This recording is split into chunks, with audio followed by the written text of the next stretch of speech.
தமிழ்நாட்டில் மாமூல் வழிப்பறியாளர்கள் அதிகரிக்கப்பட்டுள்ளது. அதாவது எங்கே பார்த்தாலும் செயினை திருடுறாங்க. அது பத்தாவதுக்கு நார்த் மெட்ராஸில் பாருங்களேன், கிட்டத்தட்ட 2-3 கடைகள் ஏறி கடை முதலாளியை போட்டு அடிச்சிருக்கிறாங்க, தொழிலாளர்களை போட்டு அடிச்சிருக்கிறாங்க. அது பயங்கரமான ஆயுதங்களை கொண்டு தாக்கியிருக்கிறாங்க.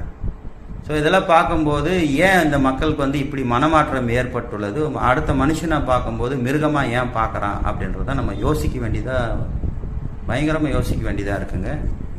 ஸோ இதெல்லாம் கருத்தில் கொண்டு தான் நம்முடைய தமிழக முதலமைச்சர் நேற்று காவல்துறை அதிகாரிகளை கூப்பிட்டு சொல்லியிருக்கிறார். அதாவது தமிழ்நாடு உயிர் காவல்துறை அதிகாரிகளை கூப்பிட்டு உத்தரவிட்டிருக்கிறாங்க. இந்த ரவுடி மாமூல் பண்ணுறவங்களையும் போதைப் பொருள் விற்கிறவங்களையும் தடுத்து நிறுத்தணும் அப்படின்னு சொல்லி உத்தரவிடப்பட்டுள்ளது.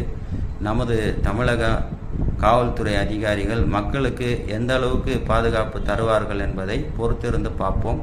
இந்த ரவுடிகளை அடக்கி ஒடுக்கி தமிழ்நாடு